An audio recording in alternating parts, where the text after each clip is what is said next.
You don't need to be perfect to be seen. You don't need to be some infallible monolith person in order to teach. You just have to be a chapter ahead of your students.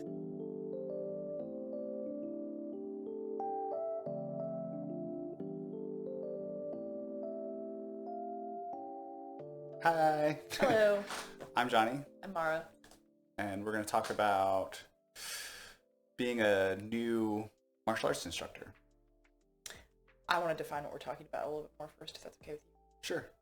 So, we had talked earlier about the trajectory of studying martial arts and how it starts out with you walking into a dojo as a novice student with some to no experience, depending on what your background is, but making that journey from no not student to I'm starting to understand things student to now I'm starting to show other people things student to now I'm testing for some kind of rank that means that you've made some kind of progress.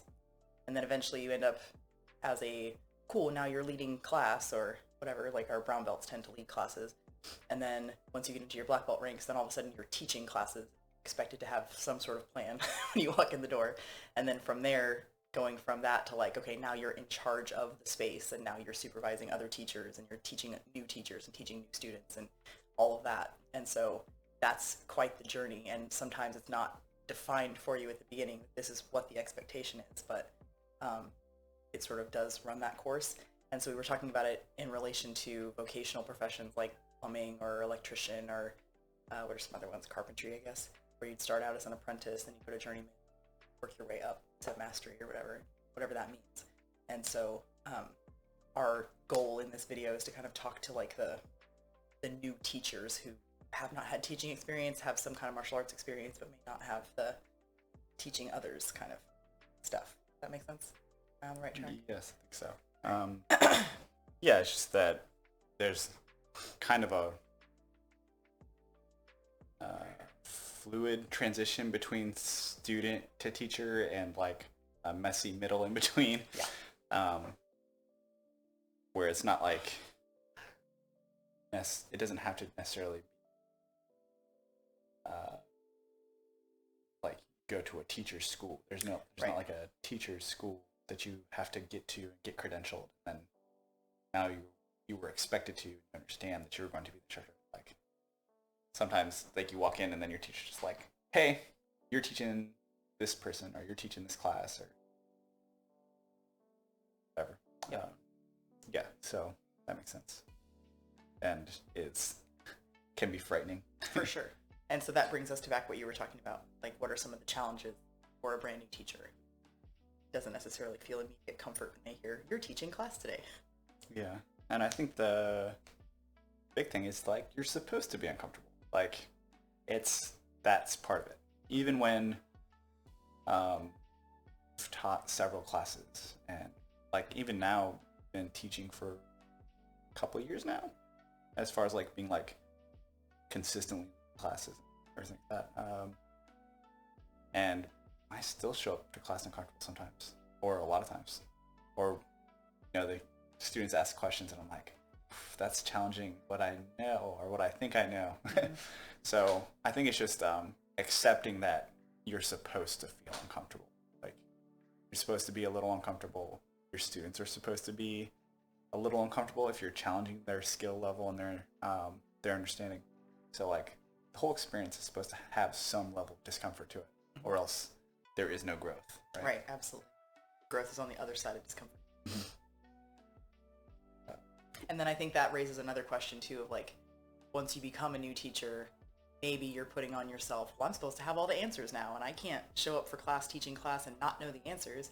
And I think that's also kind of one of those misnomer situations where it's like, your rank doesn't change your knowledge, and you aren't expected to have the answers even at the top of things. You're supposed to be willing to learn at all the levels.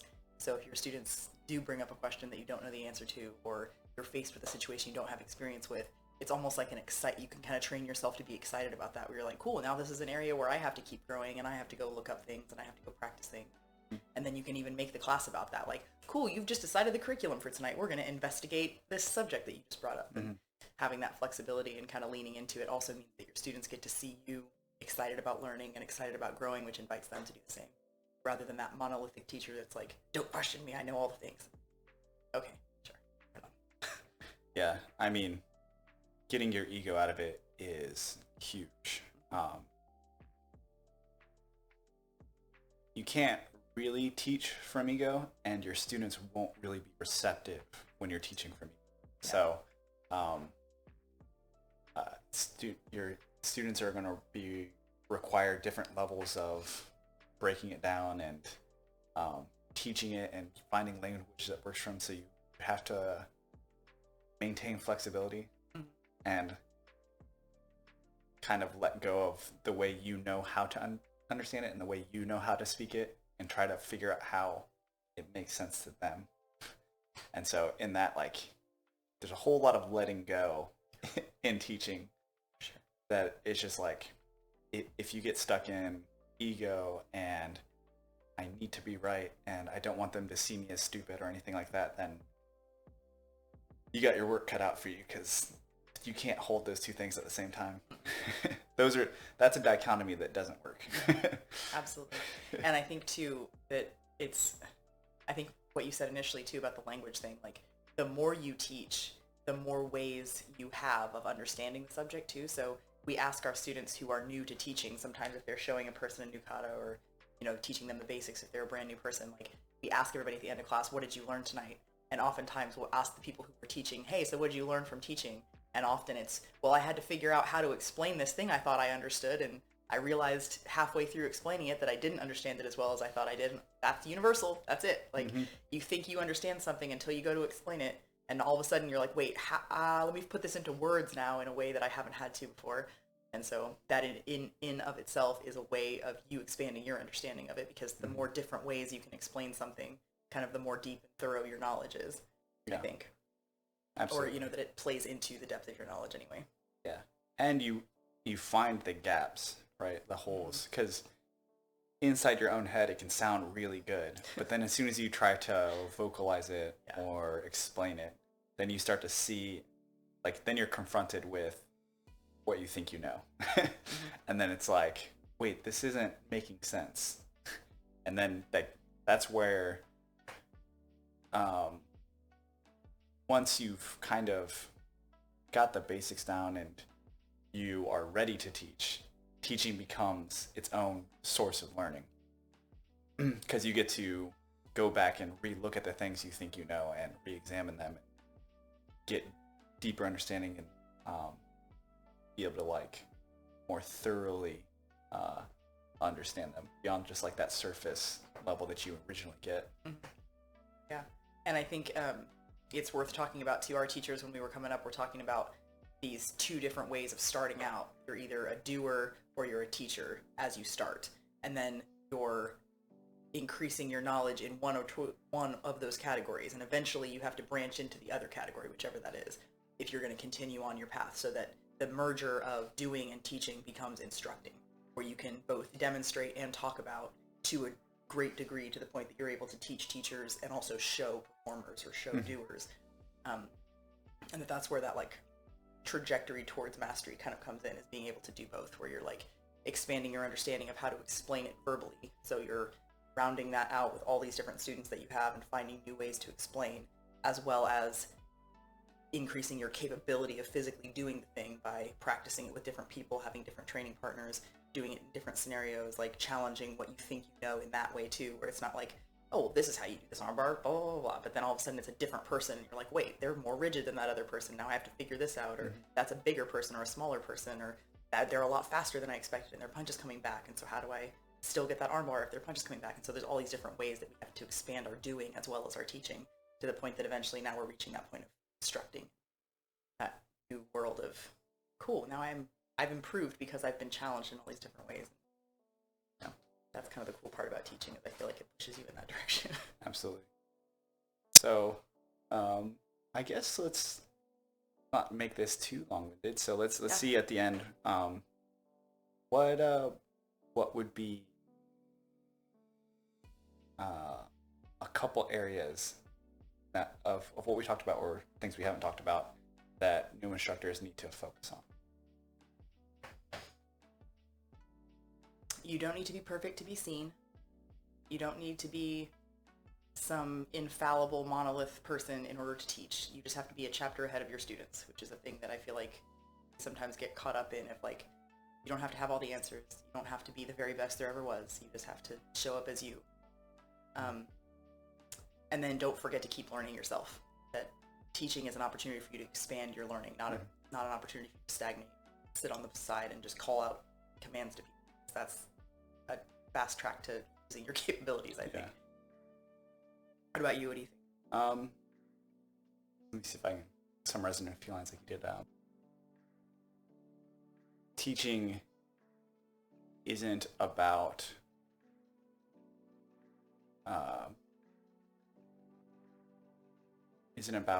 showing what you know. It's about teaching them, improving their martial arts. And also that, let's see, I had one other one. It's like, that teaching is for both the student and the teacher's benefit. And if you're both not benefiting from that, then something's not working right. Like, it should benefit you to teach, because you're having to re-examine. Like, it should force you to re-examine and learn new ways to explain things and explain it more succinctly. You know, every time you teach it, you should be challenging yourself to teach it better, understand it deeper, so that you can explain it more simply. And the student should obviously be growing because you're teaching them. And then back to the other one is, you know, if you're trying to show them how awesome you are, then you're not focused on helping them become better. So that's where that, you know, where your focus is really important as the teacher. Absolutely. I think those would be my two. If you could take away a couple of things, I think that would be like the biggest. If you have those in mind as you're teaching, you can build from there. For sure. So I guess what we're coming to is that, like, a huge part of teaching is mindset, like what you're showing up with. Yeah. Right? If your intentions are in alignment, then everything else, you just build around that. Yeah, and I think all of that stuff extends into your ego will destroy you if you try to bring your ego into your teaching. It doesn't work, like, in any way, because then you're setting yourself up for a whole mess if you make a mistake while you're teaching and suddenly your students see you as less than or something. If you start out with that mentality, then no one benefits, really. Then your students don't feel safe making mistakes because they'll think you're judging them because you never make mistakes, or you don't allow yourself to be seen making mistakes. And then you'll judge yourself because you'll think, oh, I'm not worthy of teaching then if I keep making mistakes, or I should never let them see me train because then they'll see that I'm fallible and a human. And yeah, you never stop being those things. So yeah, just, you know, gambare. So yeah, just get out there and do your best and keep working. Yeah. And we're here for you if you have any questions. Reach out in the comments if you have things that we missed or things that you've come up with your teaching that you think other teachers need to know, or, you know, whatever. Yep. Bye.